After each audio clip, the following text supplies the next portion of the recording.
Boatbuilding News, the podcast. Let's do it.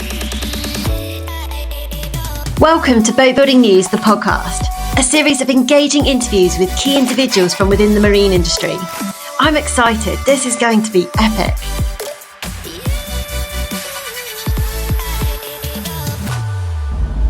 Denison, a name in yachting that needs no introduction. I sat down with Bob Denison, owner of Denison Yacht Sales. Have a listen.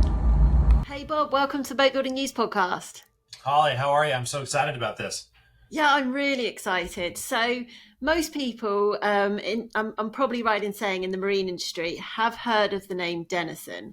But give us a little introduction. You know, who are you and what is it that you do? So I will humbly take that kind of a compliment, and I will say most people here in the U.S. yachting industry have. Europe, we still have a ways to go. But we are a yachting family since 1948. That's like kind of our slogan. And my grandparents started building yachts here in the U.S. back then. And they were on their honeymoon here in Fort Lauderdale. And they decided to buy a shipyard. And they built a bunch of great boats. In the year I graduated from university, they sold the company and we pivoted into brokerage. So that is the shortest, most concise explanation I have ever given. Is that how you say that? For that question? But yeah, that's kind of who we are. We used to be a yacht construction company. Now we're a yacht sales and charter kind of brokerage family. Okay, cool. So, I mean, you very casually said they were on honeymoon and then they just decided to buy a boatyard. I mean, I don't know if that's normal on a honeymoon. It's not. I would definitely not be allowed to do that. I think I was allowed to check my email like twice.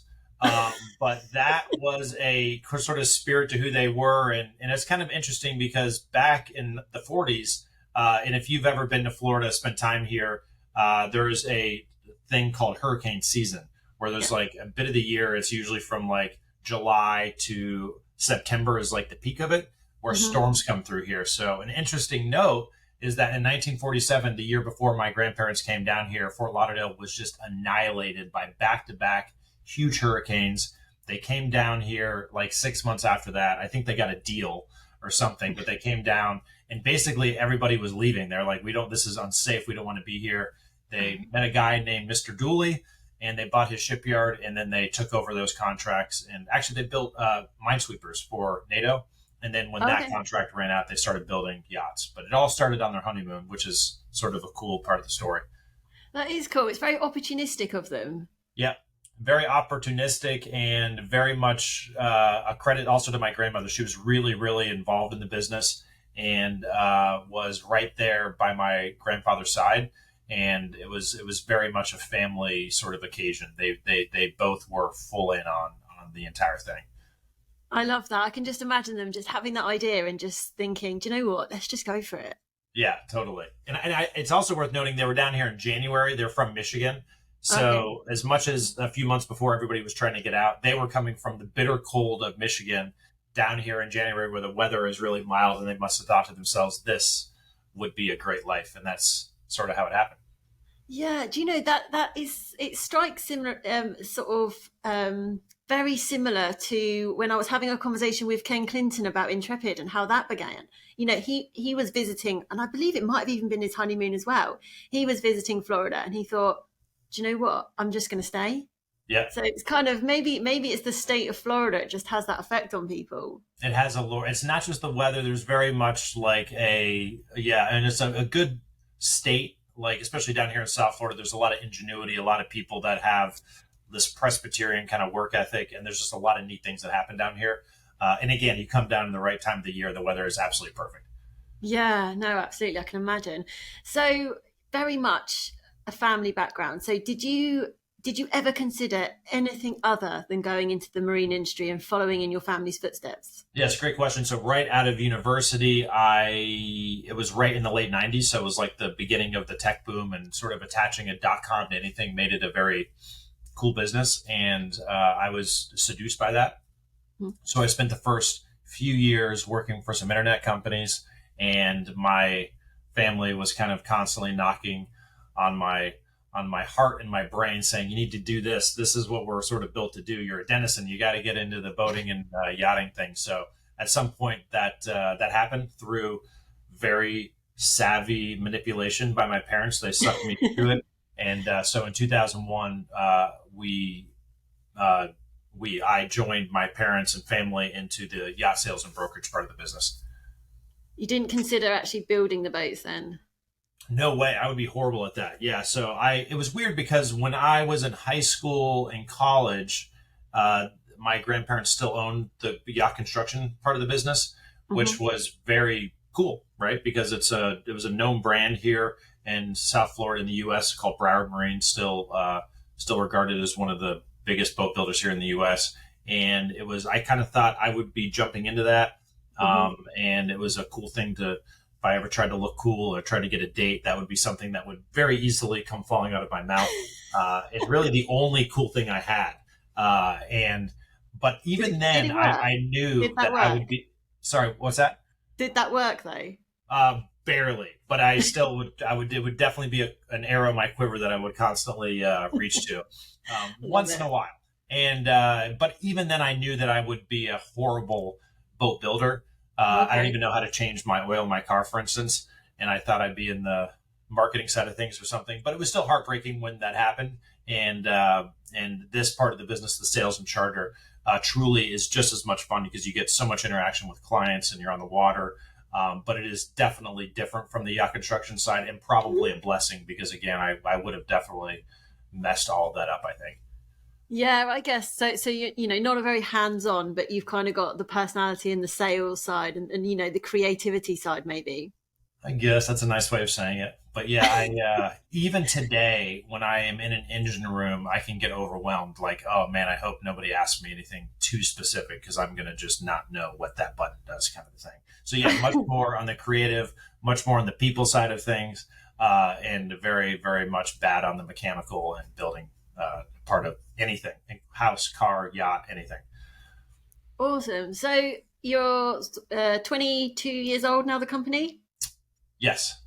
So how has it grown? How large are you now?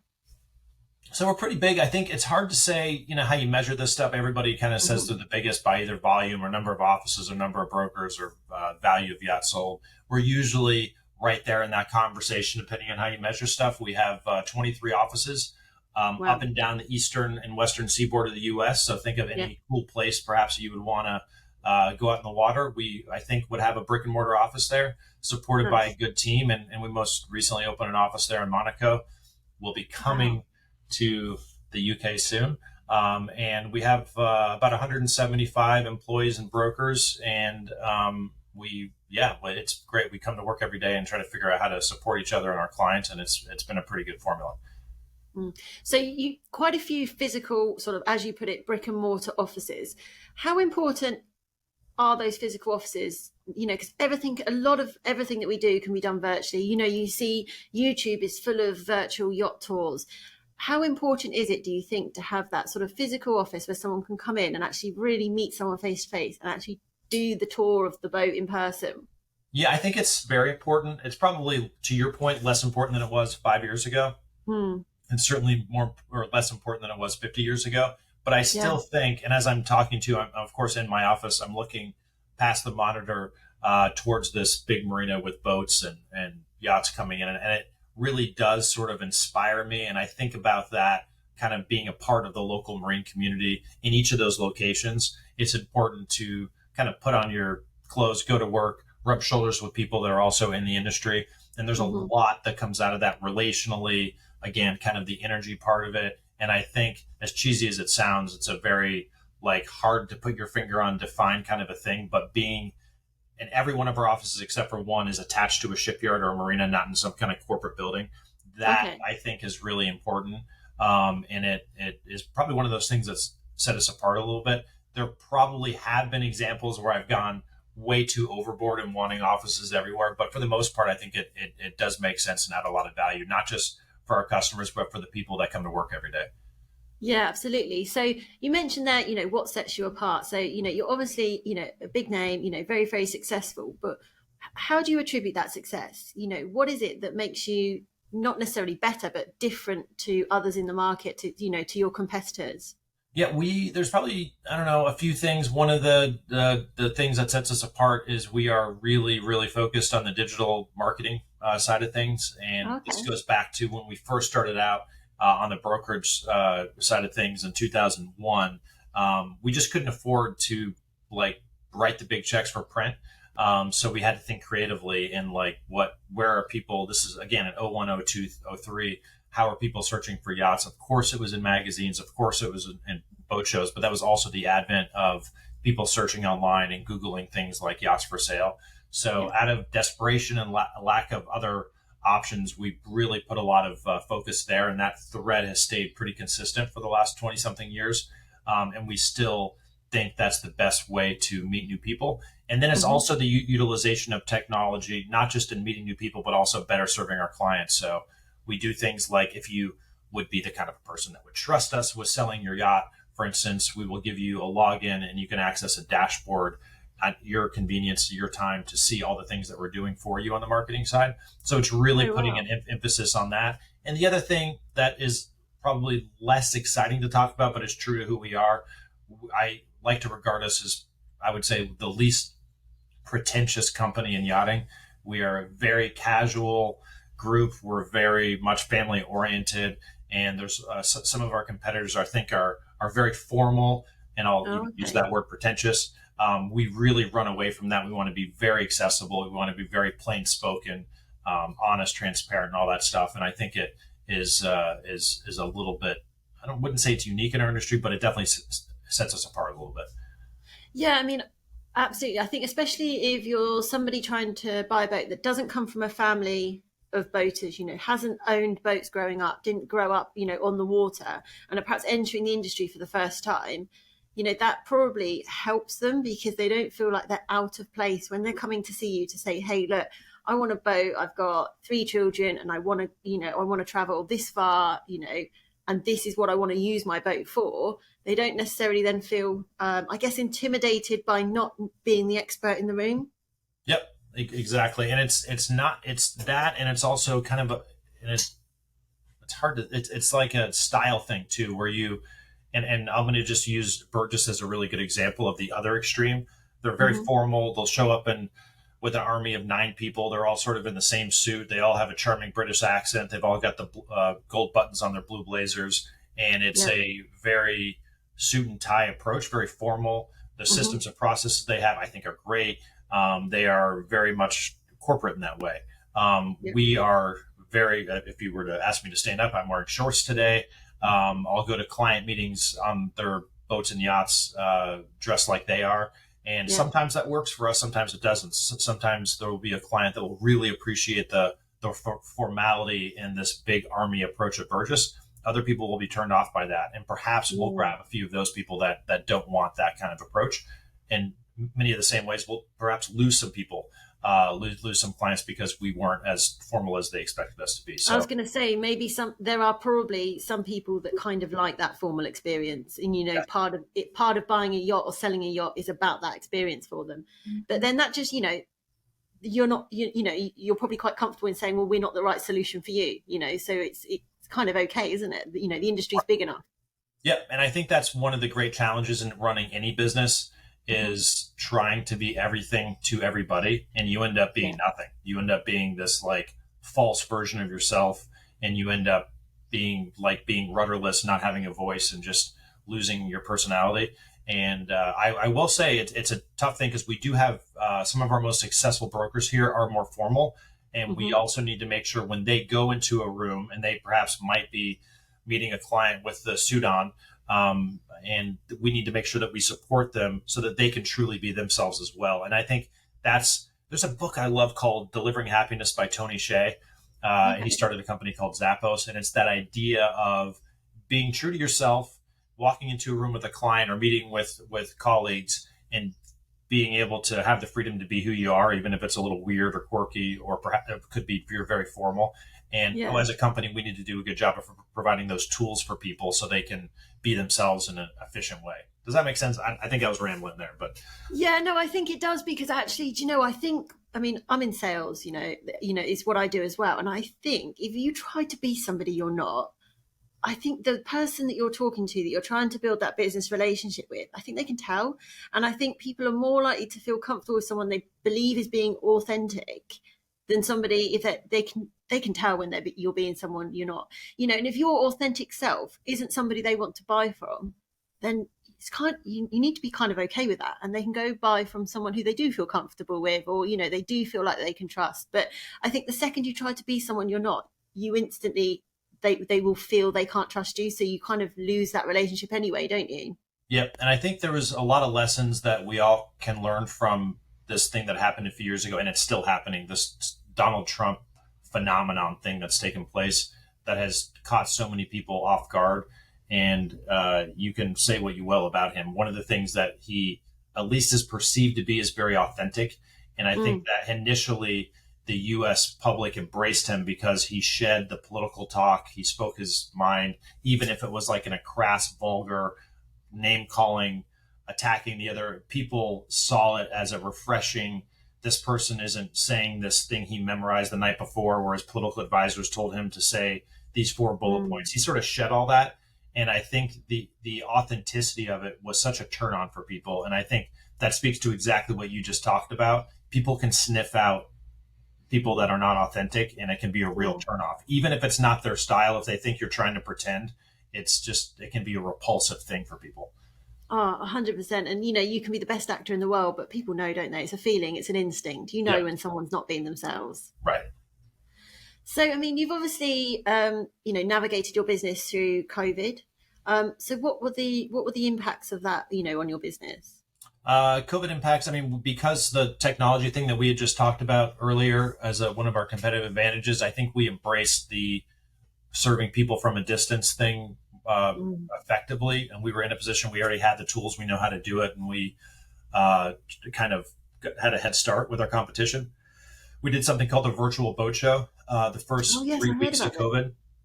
And it was a really great experience. We sold some boats through it. And more than that, we let our clients know that no matter what, we were going to serve them. And one of those ways we serve them is when somebody gives us and trusts us with their listing to sell, we have to think of creative ways to get in front of people. So that was one of the ways that we did it. And it really helped propel us through the beginning stages, which I often forget how scary the first few weeks were. When Yes. I remember talking to my wife and we were discussing, we really need to limit our excesses personally, because there was going to be some very, very hard times coming forward. And I remember, for instance, that was the day I found out that my wife boiled eggs using bottled water. Have you ever heard of that? No, I Yeah. haven't. Insane. And I was like, Yeah. that has to stop right now. So it's just all those things that we were doing that were just like these little petty luxuries. I was like, we need to stop doing that, or we're going to be homeless soon. And then, of course, as you know, about 6 weeks after COVID started, our industry just took off like a rocket ship. But those first few weeks were really full of a lot of scary conversations, and our team came together and really pushed through. Well, it was unknown, wasn't it? Because we didn't know what we were facing. And, I was in a similar situation in the fact that I can remember having a conversation and thinking it might not even be a case of, being careful or, we'll get through this. It might be a case of the recruitment industry might not even exist as we know it when we come out of it, because the whole thing we were going into blind, weren't we? Yeah. And I didn't know whether we would ever be in the roles that we were in the industries that we were in, or what it would look like. But yeah, I mean, I can't seem to get over this boiled egg point, to be honest. So Yeah. has she ever justified this, explained this, or given a reason?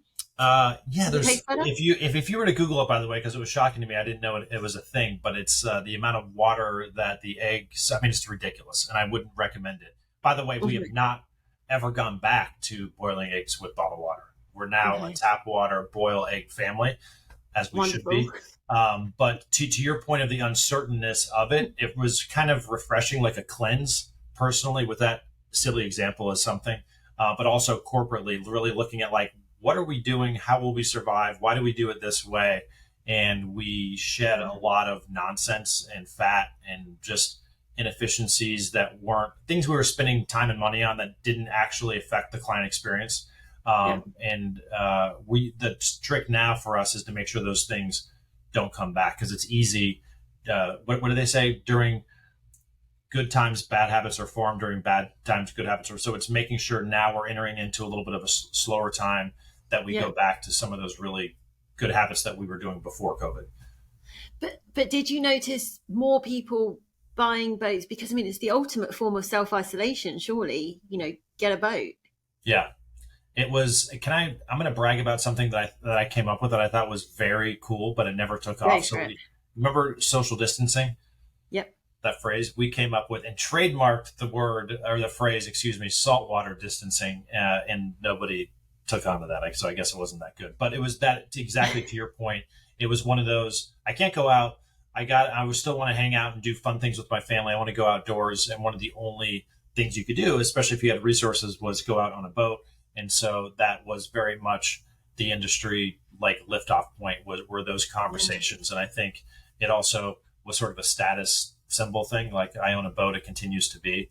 And all those people that were on the fence before COVID just knocked them off the fence onto our side of the field of saying, yeah, we really Mm. want to buy a yacht now. Well, and also I think that a lot of people, their lives that may have been crazy busy, perhaps in the city, before COVID, they were forced to stop and sort of, if you're given time, you do naturally, it's human nature, you start to evaluate your life. And people started to realize how much they enjoyed just slowing down, spending time with their family, spending time outdoors. And it shifted some people's priorities a little bit. So actually, when the world sort of started back up again and kicked back off, they held on to some of those, some of those things they'd learned in that time, which included time with your family. It included being outdoors, being out on the water. So actually, overall, although it was an unknown sort of weird time for the leisure marine industry, I guess on the whole, it was, it had a positive effect, really, sort of if you look at it as a whole. Yep. And what is that? I think it's exactly what you talked about, the value of slowing down, spending time with people that you really give a damn about, and just being together. And then the other part of it, I think, is, and it's for all of us, not just those that aspire to have a yacht. It could be whatever that thing is in your life. And you ask yourself, if not now, then when? Like, if Yeah. at some point people say, I'm going to save up enough money, I'm going to have my things in order, and I will go do this trip, or I will go buy this really fun thing that will make me happy. And I think what COVID did was it really had people reflect on, why don't I just do that right now? Because tomorrow is not a guarantee, as we saw people that we love dying from something that we didn't think was a thing even 6 months ago. And it just, I think for all of us, made us reevaluate like the timing of it. And I think that's going to stick through this generation, where you will have people really deciding to splurge or to go have that really fun experience now and not wait until they're 65 years old. Yeah, yeah, absolutely. And it's a nice outlook on life for definite. So what is it that's getting you excited at the moment? If you've got any plans for either later this year or next year that you are super excited about? So, yeah, I think the thing I get excited about, it goes back to technology. I love the conversations our industry is having right now, small boats and big boats, with technology reshaping what being on a yacht is going to look like. And we're like right in the thick of it. And I think when there's these huge technological advances, you often don't know what's happening till it's happened. But I think there's, like, in less than a decade, like, we're going to look pretty much the same. The world will be sort of the same, not in the year 2140, but I think in the year 2035 or so, we're going to have yachts driving themselves. We're going to have technology being used to make docking a boat unbelievably safe. We're going to have just the most comfortable experiences on the water, even with giant waves coming in. And I think that's happening. It's starting to happen now, and it's just exciting. It's really good for our industry. And I think the way that we boat in about 10 years is going to be so much different. And I think it's a great thing because, again, the idea of being on a yacht, being uncomfortable or unsafe, is usually what prevents people from doing it. Yeah. I think even silly thing, and I wouldn't say silly, but something we take for granted now, like stabilization, is Mhm. truly something that allows people to come into boating that would have never done it before because they get seasick. So I think we're going to see like a 5 to 10x in terms of comfort and safety coming through, and just making boating a lot better for everybody. Well, it's so much more accessible. Those barriers are just being sort of broken down all the time, aren't they? I was talking to somebody in a recent episode who developed an app called, I don't know if you guys have heard about it, Savvy Navi. No. Yeah, and it's basically Google Maps for boating. So instead of, somebody wanting to get out on the water and having to learn how to navigate, all the plotting, all the charts, everything, it's so easy. It's on your phone. You just say, hey, I've got an hour and 40 minutes and I want to go west, and it will plot the exact, it will pull all the information, tidal, weather, everything, and it will give you alerts of, things to look out for, and it's just there on your app, as if it is when you get into a car. You just say, take me home, and it in your car will direct you home, the best possible way, taking into account traffic and everything like that. And it's exactly the same for boating. So yeah, it's an incredible app that I can't believe hasn't been thought of before. Love it. But it was a really interesting conversation, and I just think it's things like that, those things that seem quite small, but if you get a lot of technology that seems small, it's only going to make boating more accessible. Yeah, and even think like when I was a kid, and I remember one of the first times I was allowed on a boat without my parents, and we had some friends on board and some girls, and I had to dock the boat, and I was really nervous because I was like the guy that was in the industry, but I didn't know really how to dock a boat. And I remember going back into the slip, and one of my friends was driving the boat. Then he threw it to me like, you obviously know how to do this," and I just made an idiot out of myself. It took me like 8 times bouncing off of stuff. And I think of Rivers, who's my 8-year-old, when he goes out on a first date with whatever girlfriend he has, and he's on a boat. I think in about whatever that is, 10 years, he's gonna be able to push a button. He won't have that idiot looking experience like I did. He'll be able to push a button. He'll be able to guide the boat in. Looked really cool, and He's going to be smooth. Yeah, he'll be yeah. fine. And there's going to be people hearing this now that are going to roll their eyes saying, "Oh, he's not a true salty captain or whatever," but who cares? Like that's going to enable the casual boater to do that really tough, hard, stressful, sweat palming thing very safely and very easily, and Yeah. not look like an idiot. Which is ultimately the aim. Awesome. So you're very excited about the future, but what is it what's keeping you up at night? What's worrying you at the moment in the industry or in your business? I think so we have this, we talked about the COVID boom or whatever. You have people in this industry now that are here for the first time. They've been dreaming about it. They decided to do it. Sadly, it's always hard to define exactly what the percentage is, but some percentage of those people are selling their boats and they're never going to come back. And Really? I think our industry as a whole needs to do a much better job of taking care of those people. I specifically hear a lot of complaints about crew. And I think that it is one of those areas that we need to step up and make sure that these owners who are paying a ridiculous amount of money for we need to really make sure that when they're on board, that it is the most special time of their calendar year. And I think whether it's captain, whether it's a stew, whether it's a first mate engineer, whether it's the yacht broker, whether it's the person provisioning, I think we need to do a much better job of making sure that client experience is just unfreaking believable, or they're going to leave us. And I don't have any great short answer for that other than the excuse of we're all so busy and there's, we don't have enough people. We need to stop the excuse and just figure out how to make sure that those clients are taken care of really, really well, or we're going to be back to where we were 4 or 5 years ago. So you think that we perhaps need to increase, like you say, the experience and the service levels, perhaps even if it means sort of slowing down a little bit, to ensure that these people aren't leaving the industry and they're buying their second, third, fourth boat? Yeah, I think it's that. It probably has a lot to do with training. It's very much I think because we've had this big glut of new boats and new owners, we are probably pushing people into the industry a little bit too quick. Maybe it's the below deck thing where there's now this group of people that want to become yacht crew because they see that and they think it's fun and exciting, but they don't actually count the cost of what it means to serve somebody well. And to serve somebody well, whether you're a yacht broker or whether you're working on a yacht as crew, always means sacrifice. So it's easy to talk about. We all say we want to provide great customer service, but great customer service always hurts a little bit to the person providing it. And I think, and it's not just brokers and crew, but it's anybody serving a client needs to, whether it's waking up early, going to bed late, going the extra, even stuff people don't notice, and making sure that in order for that person to have a great experience, you are putting yourself in a little bit of pain, I think is something that needs to be taught and trained.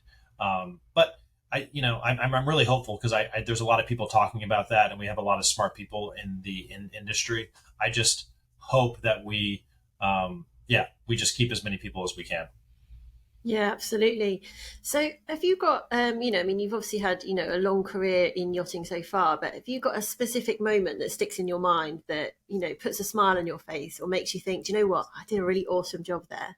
Yeah, I that's a great question. I think it's such a blessing to be in this industry because Yeah. we are working with families that are chasing this dream that many times they had as a child, and they have reached this moment where they're financially able to do it, or the time is allowing them to do it, and it's a precious thing. And I am so happy when I get to meet a client that's buying a boat for the first time, and they share a story about how when they were a kid they dreamed about this moment, and Mm. and now they get to share it with their family. And boats are those places, right, where if you have kids nowadays, it's the battle between the screen and being with your and the boat is one of those places where kids and adults tend to lose their phones and lose track of where it is, and all, and it's just a beautiful thing. My One of my favorite stories is a couple that decided they wanted to buy a boat, and it wasn't a big boat particularly for them. It was an extraordinarily huge boat, and he had come down with a terminal cancer, had X number of months to live, and really, really wanted to spend time with his high school sweetheart that he had married 50 years prior. And they were able to spend the last, and it ended up being much longer than they hoped, which is great news, but together on a boat, spending every minute together, bouncing around the islands and just doing precious things with each other. And to be a part of somebody's journey like that is just the best. And every one of our clients, that boat is perhaps, other than their house, is the biggest purchase they're going to make. And every time they go on it, we hope that it relieves, the stresses and lowers their blood pressure a little bit. I suppose you're contributing to somebody making memories, aren't you? And, Yeah, that's pretty special. that's it. That's it. It's to be able to uh, look back, and those people many times will point to the time they had on the water with their families as some of the best moments they had together. Oh, that sounds amazing. That gave me goosebumps, that story, actually.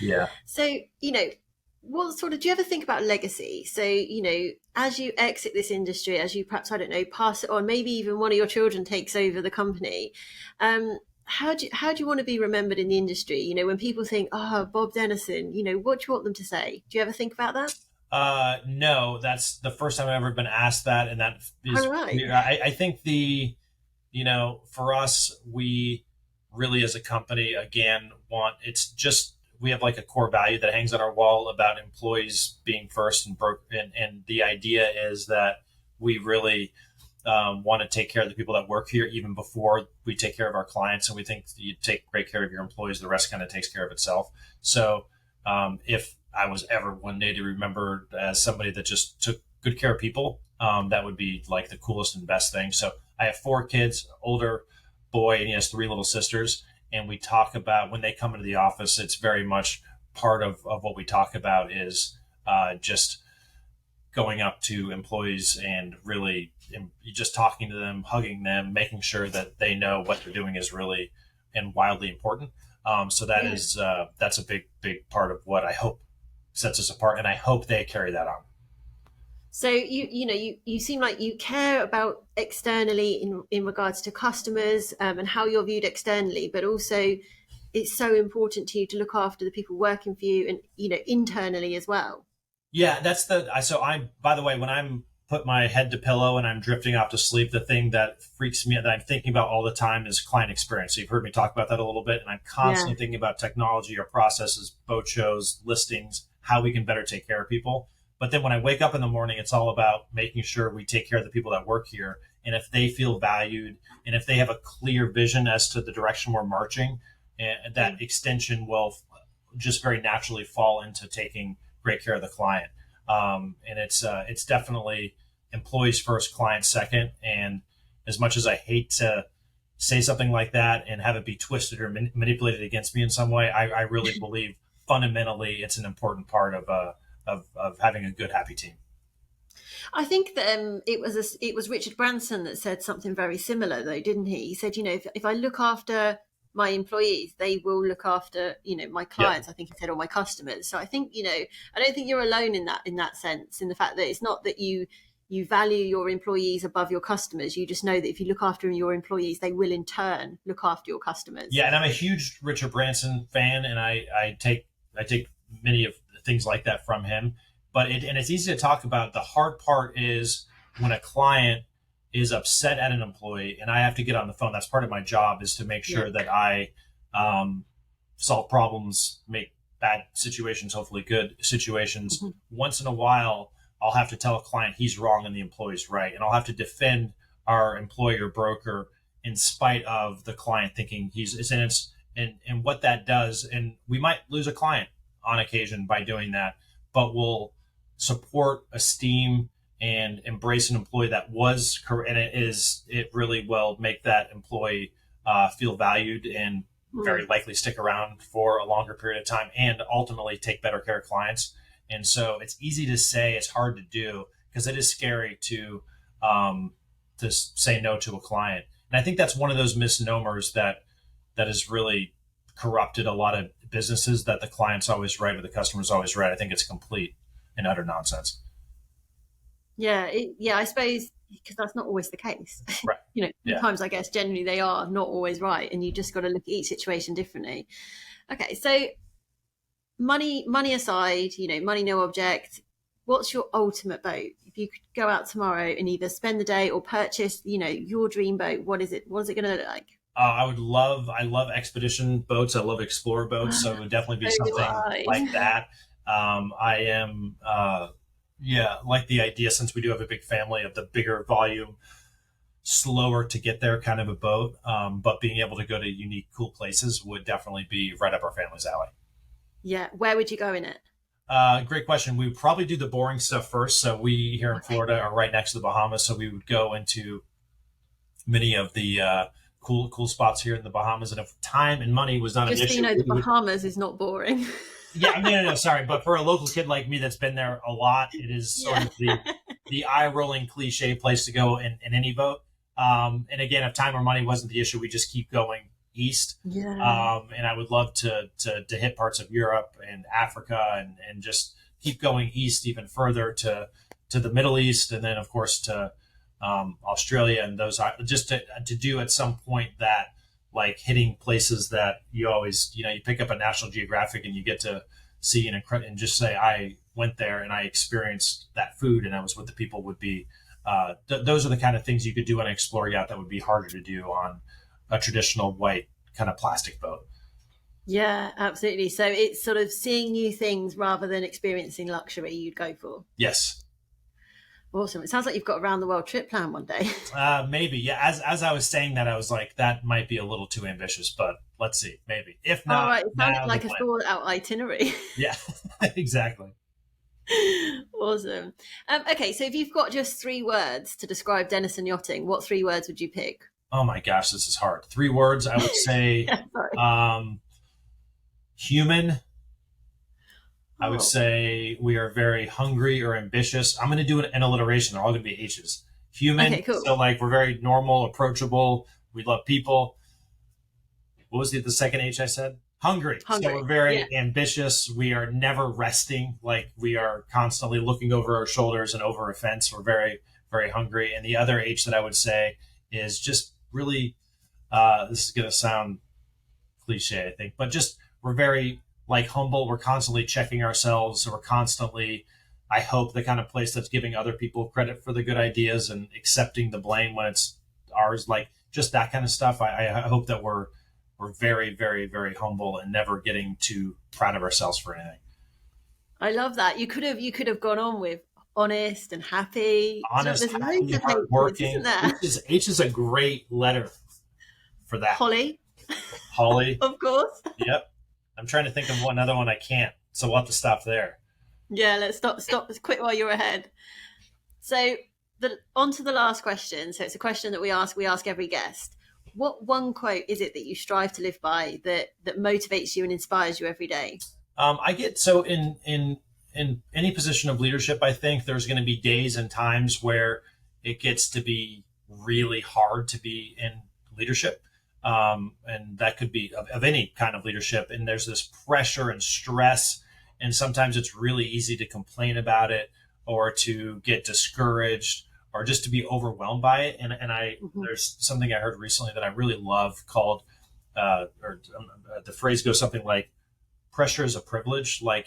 And so when I do get overwhelmed, when there is that meeting that just seems like you're losing, or you like, there's just back to back to back to back kind of a day, that is really a privilege. Anytime that there's that kind of pressure on you, it is a good thing, and it's that's being applied to you for a reason. And so we talk about that a little bit, making sure that you honor that pressure and you see through it instead of shrinking to it and complaining about it, but you really embrace it and just try to figure it out to the best of your ability.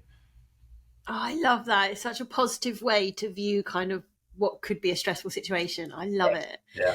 Oh, it's been so good to speak to you, Bob. Thank you so much for your time. And I can't wait to meet you, hopefully later in the year.